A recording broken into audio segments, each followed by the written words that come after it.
네, 지금 관심 가져야 할 산업과 이슈에 대해서 살펴보는 비즈 인사이트 시간입니다. 오늘은 박양수 대한상공회의소 SGI 원장 나와주셨습니다. 어서 오십시오. 안녕하세요. 네, 브리핑 먼저 듣고 오도록 하겠습니다. 권미정 캐스터 연결합니다. 네, 최상목 부총리 겸 기획재정부 장관의 탄핵안이 국회에 결의되면서 최상목 부총리는 어제 자정 직전 스스로 사임했습니다. 우리나라는 경제 사령탑이 부재한 초유의 사태를 맞닥뜨리게 됐고, 특히 최상목 부총리가 직접 참여했던 대미 통상협상에서도 차질이 발생할 거란 우려가 나오고 있는데요. 악화 일로를 겪고 있는 한국 경제 성장률도 줄 하향되고 있습니다. IMF는 올해 한국의 경제 성장률 전망치를 기존 2%로 봤지만 최근에는 1%로 내려잡았고요. 내년 경제 성장 전망 또한 2.1%에서 1.4%로 하향 조정했습니다. IMF뿐만 아니라 다른 투자 은행들도 한국의 올해의 성장률을 낮추고 있는데요. JP모건과 골드만삭스는 무려 0.5% 성장만을 전망을 했고요. CT와 ING그룹도 채 1%가 되지 않을 것으로 봤고, SC와 BNP 파리바만이 겨우 1% 성장을 전망했습니다. IMF가 전망한 대로 실제 경제 성장률이 나온다면 한국은 무려 4년 동안 2% 이하의 경제 성장률을 기록하면서 한 번도 경험하지 못했던 장기 부진의 늪에 걸리게 되는데요. 경제 전반의 기초 체력이 급격하게 떨어진 상황이라 반등 시점도 점점 늦어진다는 분석이 나오고 있습니다. 경제의 두 축인 내수와 수출은 통상 상호 보완적으로 작동을 합니다. 수출이 부진할 때는 내수가 버텨주고, 내수가 부진할 때는 수출이 버팀목 역할을 해주는 시기인데요. 최근에 우리나라는 후자에 가까웠죠. 내수는 거의 암울한 수준인 반면에 다행히 수출은 나쁘지 않은 수준이었는데요. 문제는 역시나 트럼프발 관세 전쟁의 여파로 수출마저도 경고등이 켜진 겁니다. 미국과의 공식 협상에는 착수했지만 간밤 협상의 주요 인물이 사임을 했고, 이 협상의 어려움은 다소 길어질 것으로 보이는데요. 나아질 기미가 보이지 않는 한국 경제, 과연 어떤 해결책이 필요할지 오늘 그 자세한 내용 살펴보겠습니다. 네, 브리핑 보고 오셨고요. 좀 더 깊은 이야기로 들어가 보겠습니다. 네, 원장님, 한국은행에도 좀 오래 계셨고요. 네. 우리 경제를 오랫동안 이제 지켜봐 오셨는데 지금 한국 경제의 가장 큰 문제점은 먼저 뭐라고 보십니까? 네, 한국 경제의 문제점을 제기하면서 많은 분들이 말합니다. 지난 20년 동안의 10대 주력 상품이 그대로다. 그러니까 너무 정체돼 있다. 네. 이렇게 말을 하죠. 저는 이분들의 그 말씀에 대해서 이렇게 말을 할 수가 있습니다. 10대 주력 상품이 그대로 유지된다고 해가지고 꼭 나쁜 건 아니다. 여기 보면 그 생산 시스템이 가장 효율적으로 작동하고 있다. 그렇게 볼 수도 있고, 또 한편으로는 그게 이제 이 글로벌리 이렇게 주요 수출 상품을 두루 갖추고 있는 나라가 아주 드뭅니다. 그러니까 그거는 우리가 자부심을 가져도 되는데, 키는 계속 돼 있다는 것은 역동성이 약화된다 이런 거고, 최근에 그 국제 상황 변화 이것들을 보면 약간 쉽지 않은 상황이 되기 때문에 문제라고 하는데, 예를 들면 그렇습니다. 우리가 탄소 중립으로 전환을 해야 된다 해가지고 한 2050년가량에서 탄소 중립을 해야 된다지 않습니까? 그러면 우리가 탄소 배출 양을 줄여가야 되는데, 우리나라가 주력으로 하고 있는 산업들이 상대적으로 똑같은 걸 생산할 때 탄소 배출량이 많은 업종입니다. 네. 그 업종에서는 가장 효율적이지만, 그러니까 이거를 스무드하게 전환할 수 있을 것이냐, 이거가 이슈가 되는 거고, 또 하나는 첨단 산업을 가지고 많은 나라들에서 총력전을 펼치고 있지 않습니까? 네. 우리는 지금 진보 보수 간의 극단적인 갈등으로 앞으로 못 나가니까 이거를 할 수 있을까? 마지막에 이제 저출생 뭐 이런 문제가 있는데, 그러니까 성장률은 한 2040년간 마이너스 될 수 있다 이런 건데, 과연 그걸 극복할 수가 있을까 하는 거를 이제 글로벌 투자자들이 피크 코리아라는 이름 하에 우려를 하고 있는 것이죠. 네, 최근에 한국은 물론이고요. 전 세계 경제를 들썩이게 만든 건 바로 트럼프 행정부의 관세 전쟁입니다. 협상에 대한 가능성, 기대감이 커지고 있지만 여전히 긴장을 늦출 수가 없는데, 우리나라는 어떤 전략으로 대응하면 좋을까요? 네, 얼마 전에 이제 부총리와 산업부 장관께서 미국에 가셔가지고 네. 2+2 네. 통상협정을 시작하셨죠. 거기에서 이제 나온 거가 일부가 이제 정리가 된 게 있습니다. 협상 테이블이 정리가 됐는데, 관세하고 비관세 장벽, 그다음에 이 경제 안보 문제, 그다음에 투자 협력 이런 것들로 해서 해놓고 추가적으로 통화 정책이 있는데, 이런 네 가지로 협상 테이블이 정리됐다는 측면에서는 트럼프 행정부 2기 출범 초기보다는 불확실성이 좀 줄었다 이렇게 볼 수 있는데, 지금 현재 이슈는 관세율이 너무 높다 생각보다 충격이 크다 이런 거가 있고 또 하나는 한미 간의 속도에 있어서 약간 의견차가 있는 것 같은 이런 게 이슈인데 사실 최근 이제 그 상호 관세는 약간 유예가 됐지만 품목별 관세에 있어서는 이게 지금 현재 일부가 철강이나 자동차 등에서 했기 때문에 이 분야의 피해가 우려되죠. 그런데 이불 산업 분야는 전후방 연관 효과가 큽니다. 그러니까 다른 산업에도 영향을 미치죠. 그런데 여기다가 상호 관세를 25%를 부과하면 모든 품목에 미치게 되니까 여러 산업에서 전반적으로 영향을 받게 된다. 그러니까 관세 협상이 매우 중요한 것이죠. 그런데 이 협상을 정부에서 잘한다면 네. 기업들의 고통, 그죠? 그 충격을 줄일 수 있는 측면이 있고 또 하나는 다른 나라보다 더 잘하면 상대적으로 가격 경쟁력이 높아지는 이런 현상도 있을 수가 있거든요. 그러면 이제 협상을 잘하려면 우리가 무슨 카드가 있어야 되는 건데 우리가 이제 몇 가지 카드가 있죠. 우리나라에는 다행히. 그러니까 미국 패권 경제계 와중에서 중국을 배제하려고 하니까 한국은 사실 조선이나 반도체, 원자력 이런 데서 협력할 수 있는 여지가 있습니다. 네. 또 에너지 수입도 늘리면 무역 수지 우리 쪽으로는 흑자, 미국 쪽으로는 적자인데 그거를 줄일 수 있는 여지도 있지요. 그다음에 또 하나는 이제 알래스카 지금 LNG 개발 사업 이런 것 등 또는 자동차랑 투자 등 이런 부분에서 우리가 할 여지가 있기 때문에 이런 것들을 이용해서 어떤 조합을 가지고 어떤 속도로 할 것이냐가 협상의 키다 이렇게 되는데 궁극적으로는 정부와 기업이 단기, 중기, 장기에 걸쳐서 어떤 대응 계획과 피해 구제는 어떤 식으로 할 것인가에 대한 긴 생각을 가지고 최종 협상까지 가야 된다 이렇게 생각합니다. 네, 기간별로 이 협상의 지렛대를 잘 활용해야 된다라고 조언을 해주셨고요. 우리 경제는 이제 미국과 중국의 영향력이 굉장히 큰데요. 지금 둘이 싸우고 있고요. 우리는 그 사이에서 어떤 생존 전략을 가져가야 된다고 보십니까? 네, 지금 미중 패권 경쟁이 본격화된 게 트럼프 1기, 그다음에 바이든 정부, 지금 트럼프 2기 이렇게 됐지 않습니까? 지금 이러한 그 보호무역주의, 이거는 과거의 WTO 체제, 다자간 무역주의로는 돌아갈 수 없을 것 같고 당분간은 기본적으로 보호무역주의가 계속된다. 이거는 각자 도생의 시대가 상당 기간 지속된다. 이거를 뉴노멀로 받아들여야 한다. 이렇게 생각을 하고요. 근데 각자 도생의 시대가 오래된다는 거, 보호무역주의가 오래된다고 하는 얘기는 우리는 수출에 크게 의존하기 때문에 우리 경제에는 상당히 장애 요인이다. 이렇게 볼 수가 있겠죠.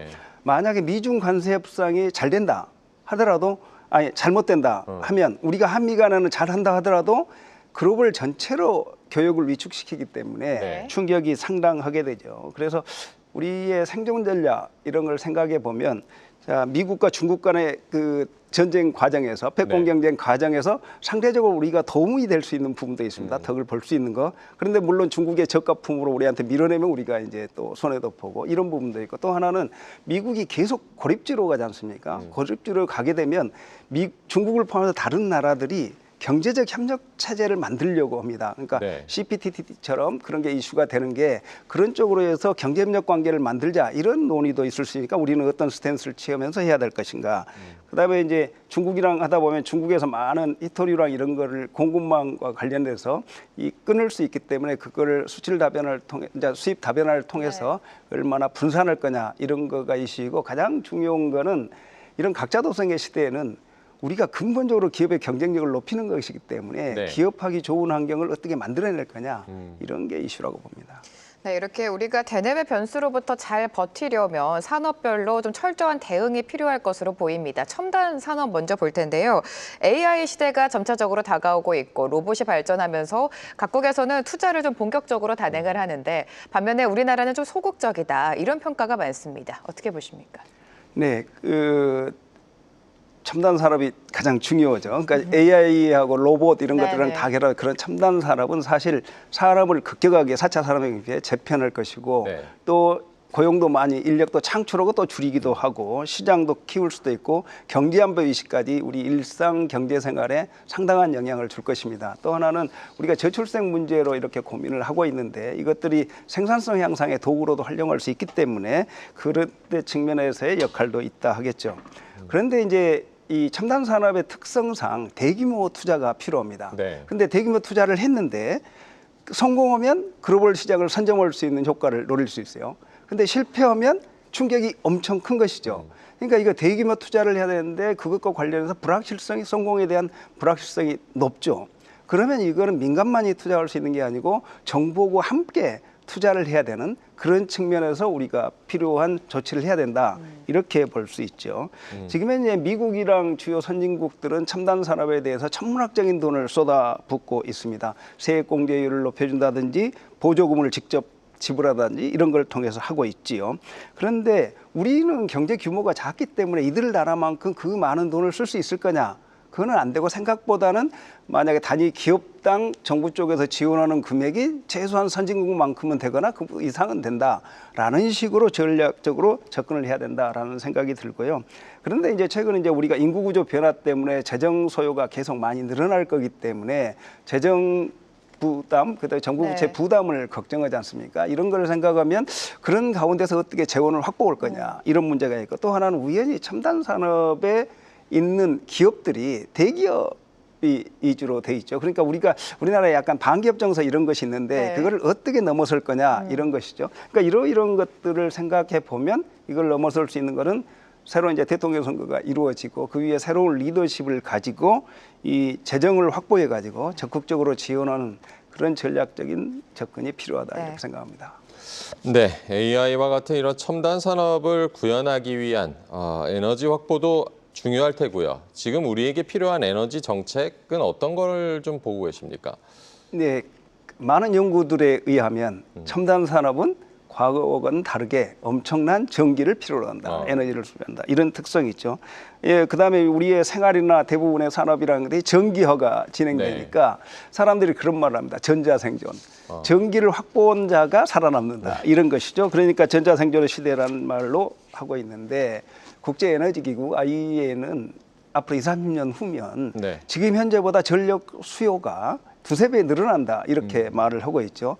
또 하나는 탄소 중립을 해야 되지 않습니까? 탄소 중립을 해야 되는데 이렇게 가려고 하면 재생에너지하고 무탄소, 그러니까 원자력 같은 걸로 해서 에너지를 확보해야 되는 것이죠. 두세 배 늘어나는데 이런 파트로 해서 확보를 해야 되는 이런 문제. 그런데 이제 재생에너지 이런 부분은 간헐성의 문제가 있습니다. 햇볕 좋을 때, 바람이 많이 불 때 에너지가 많이 생산되고 그전에는 안 되죠. 그러니까 근데 이 송전망이라 이런 걸 생각하면 안정적으로 전기가 공급되는 게 중요하거든요. 그러니까 그 사이에 LNG 발전이라는 걸 통해서 보완을 해주는 에너지 믹스가 중요한 상황이더 에너지 믹스를 통해서 전력을 충분히 공급할 수 있는 걸 해야 된다.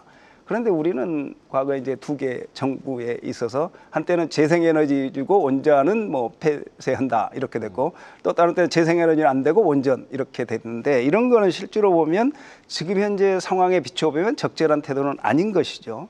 결국에는 정치적 리더십을 통해서 이 에너지 믹스를 어떻게 해내느냐에 따라서 우리의 산업 경쟁력이 좌우된다 이렇게 볼 수 있겠습니다. 이런 가운데 기후위기 현실화로 인해서 ESG 경영도 진화가 되고 있습니다. 최근에는 기후 공시가 좀 의무화도 되고 있는데 정부나 지자체 기업에서도 탄소 중립을 위한 움직임이 속속들이 나오고 있습니다. 지금 어느 수준까지 갔다라고 판단하십니까?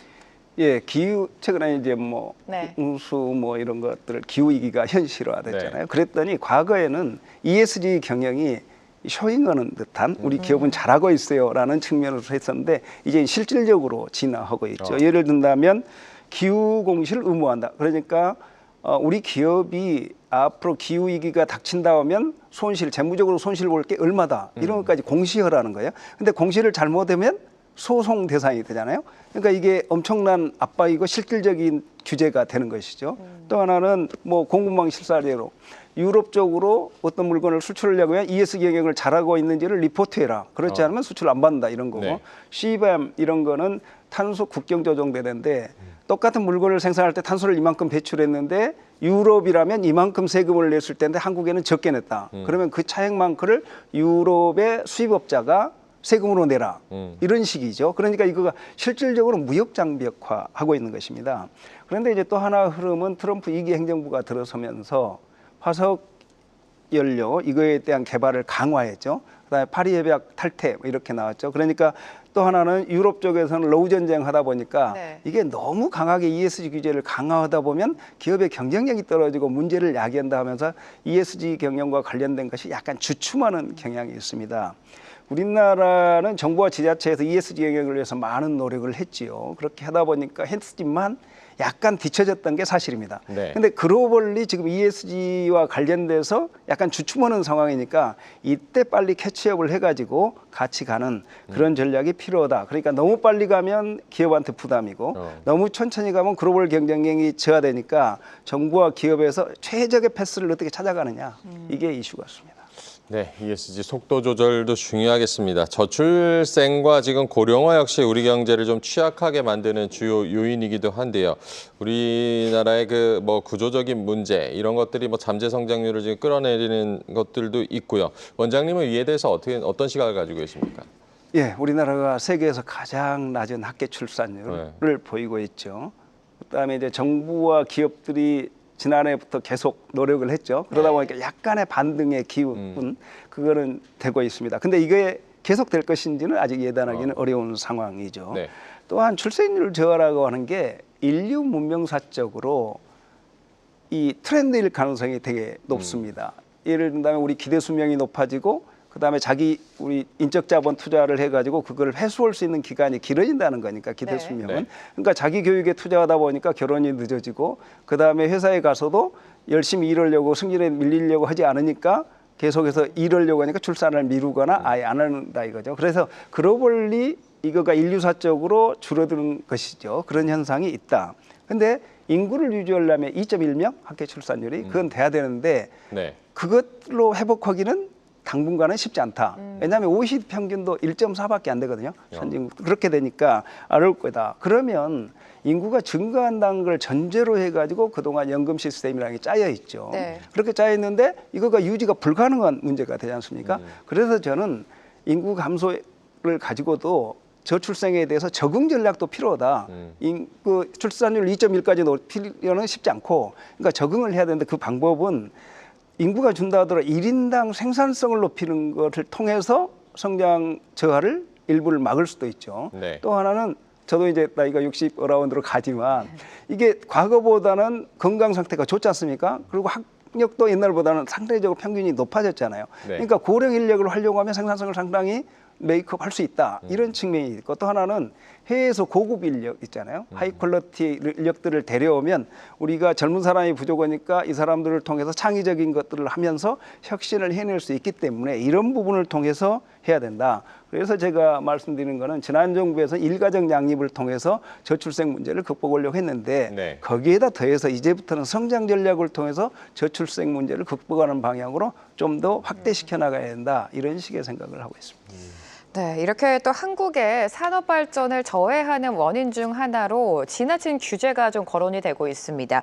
규제 완화와 철폐를 통해서 경제 역동성을 좀 높여야 한다라는 목소리가 커지고 있는데 원장님의 의견 어떠십니까? 네, 아까 이제 첫 질문에 피크 코리아 이런 거를 언급하셨죠. 근데 이제 저명한 그 학자인 킨들버거라는 사람은 초기에 성장했다가 정체했다가 쇠퇴하는데 국가의 경우는 유연성과 역동성을 높이면 제도에 걸 수 있다. 이런 식으로 주장을 하죠. 근데 역동성을 높일 수 있는 가장 좋은 게 규제 완화나 철폐입니다. 그런데 이제 기후기술이나 첨단 산업의 경우에는 이게 유연성이나 그 규제를 유연성을 높이기 위해서 규제를 완화해야 되는 경우가 생겨요. 만약에 폐타이어를 활용해서 하는 기후기술을 개발을 했는데 네. 기존에는 포지티브 시스템입니다. 규제가 이것만 할 수 있다는 거예요. 그러니까 이거에 규정돼 있는 것만 할 수 있는데 이런 새로운 기후 기술은 기존에 없던 거기 때문에 할 수가 없는 이런 문제가 생기죠. 그러면 스타트업이랑 진출하기가 어렵죠. 그러니까 규제 하나가 필요한 것이죠. 우리나라는 그동안 정부 측에서 규제를 완화하기 위해 많은 노력을 해왔습니다. 실제로 많은 노력을 해가지고 규제 건수가 줄었을 것 같은데 신규 규제 건수가 늘어나는 거예요. 네. 그러니까 이런 부분을 해결하기 위해서는 규제 영향 평가 보고서의 품질을 높여야 된다. 이런 부분이 있고 또 하나는 규제 총량 관리를 해야 된다. 규제 비용을. 만약에 영국 같은 경우는 하나 규제를 생기려고 하면 2개를 없애라. 이런 제도가 있거든요. 이런 식의 하거나 요즘에 이제 의원 입법들은 국회에서 하는 의원 입법은 사실 규제 영향 평가를 규제 심사를 들어거든요. 네. 그러니까 이 부분에 있어서 이쪽에서 규제가 남발될 수도 있기 때문에 이 부분들과 다해서 해야 된다 이런 생각을 하고 있습니다. 네, 원장님께서는 또 앞서 잠깐 언급을 했었지만 30년 이상 한국은행에 재직을 하셨고요. 여러 가지 이제 우리 경제 위기를 경험을 해보셨을 텐데 지금의 그 경제 상황 속에서 한국은행의 역할에 대해서는 어떻게 조언을 해주시겠습니까? 그러니까 중앙은행이 할 수 있는 롤이라고 하는 건 경기 안정화 기능, 경기 안정화를 통해서 단기적이죠. 경기 안정화를 통해서 장기적인 경제 성장을 도모한다. 네. 이런 게 있는데 장기적인 경제 성장과 관련해서는 지속적인 성장 이것도 중요하지 네. 않습니까? 지금 현재 그런데 우리나라가 아까 계속해서 반복됩니다만 첨단 기술과 기후 기술 등을 개발을 해야 되는데 이걸 통해서 산업 경쟁력을 강화해야 되니까 그런 아주 전환점에 있기 때문에 그런데 아까 말씀드린 많은 투자가 필요하고 네. 불확실성이 있으니까 정부 부문의 지원이 필요하다는 거죠. 중앙은행도 거기에 할 수 있는 롤이 있다. 단지 이제 중앙은행에서 이런 산업에 대한 재정을 지원하는 롤을 하는데 문제가 가장 우선 목표는 단기적인 경기 안정화이기 때문에 네. 이런 지원을 하면서 단기적인 경기 안정화 기능을 흐트러뜨리지 않는 선에서 장기적인 성장을 할 수 있도록 자금 중개 기능을 강화해야 된다 이렇게 생각하고 있습니다. 네, 한국이 그럼 새롭게 거듭나기 위해서는 기존의 소득 주도 성장이 아닌 생산성 주도의 성장이 필요하다라는 말씀이신 것 같은데 구체적으로 내포하는 의미에 대해서 좀 짚어볼까요? 네. 이제 이전에 그 소득주도 성장을 하다 보면 그건 장기적인 것입니다. 그런데 이제 이 전전 정부에서 너무 단기적으로 최저임금에 포커스를 맞췄는데 저는 장기적으로 노동소득 면별이 개선될 것이라는 사람들의 기대를 통해서 하는 유효 수요를 진작시키는 정책이었다. 그런 데 대한 오해가 있었다 이렇게 생각이 되고요. 제가 이제 생산성 주도 성장 얘기를 아주 강하게 하는 이유는 사실 첨단 산업이나 기후 기술 이런 거는 말입니다. 내생적 성장 메커니즘이 작동한다 이렇게 말합니다. 그러니까 똑같이 노동이나 자본을 투입한다 하더라도 여기에서 기술 혁신이라든지 규제 완화라든지 시장 선점을 하면 생산성이 기하급수적으로 늘어날 수 있다 이런 컨셉이에요. 그러니까 이런 생산성 주도 성장을 하기 위해서는 저는 생각할 때는 성장할 수 있는 산업, 첨단 산업이나 그린 산업 또는 이제 요즘에 고령 친화 산업도 이슈가 되고 첨단 과학 기술과 관련 이런 산업에 대해서 재정 지원을 집중하는 산업 정책을 써야 된다라고 하는 거고 그런데 이거가 그동안 우리가 패스트 팔로우 정책을 썼는데 이제 퍼스트 무버가 되기 위해서는 이제 아까처럼 규제랑 풀어야 된다고 했지 않습니까? 연구개발을 도전적으로 할 수 있는 제도를 만들어주고 교육도 창의적으로 되도록 해야 되고 벤처 쪽에서도 선순환 구조를 한다든지 이런 거를 통해서 제도를 개선해야 되는 거가 있고 마지막으로 보면 이런 산업 정책을 추진할 때 돈이 필요하죠. 또 첨단 산업이라고 쓰거나 정년 연장 이런 거에서 노동 쪽에서도 조정을 해야 되죠. 그다음에 기존의 연금 시스템이나 그대로 두면 이게 사회 시스템이 유지 불가능 이런 거니까 이런 것들과 관련해서 개혁을 해내야 되는 이런 것들이 패키지로 되면서 생산성 주도 성장을 해야 된다 이렇게 생각합니다. 생산성 주도 성장 전략에 대해서도 말씀을 해주셨고요. 끝으로 우리 경제가 이제 리빌딩하기 위해서 꼭 갖춰야 할 목표와 방향성에 대한 한 말씀도 부탁드릴까요? 네, 우리 경제는 지금 추락하느냐, 재도약하느냐 이런 기로에 서 있다고 봅니다. 여기에다가 비상계엄 선포부터 해갖고 대통령 탄핵까지 지금 선거 국면까지 가 있고 그러니까 극단적인 갈등 상황이 지금 현재 지속되고 있고 거기다가 트럼프 2.0 해가지고 큰 충격을 받죠. 이런 복합적인 위기 상황을 극복하기 위해서는 제가 이제 이번 대통령 선거를 통해서 새로 선출된 리더십은 제 책에 그렇게 많이 써놨는데 리빌딩 코리아 프로젝트를 해야 된다라는 식으로 제가 주장을 했습니다. 그것의 목표는 아마 아까 말씀드렸듯이 생산성 주도 성장을 통해서 경제의 역동성을 높이고 사회 통합을 강화해가지고 지속 가능한 행복 국가를 만들어야 될 것이다라고 생각을 하는 것이죠. 근데 이걸 과정에서 제가 한두 가지의 우리가 염두에 둬야 될 원칙을 한번 말씀드려보려고 합니다. 한국 경제가 지금 직면한 문제들은 그냥 하나로 개별적으로 풀 수 있는 게 아니고 복합적으로 연결되어 있습니다. 만약에 첨단 산업을 육성하거나 리쇼링을 시키겠다, 해외에서 들어오겠다 하게 되면 그래서 그거가 수도권으로만 오게 되면 어떤 문제가 생기냐면 지방 균형 발전이 되지 않아요? 그러면 저출생 문제는 극복이 불가능하게 됩니다. 그러니까 이것들을 종합적으로 고려해서 포괄적인 솔루션을 찾아야 된다.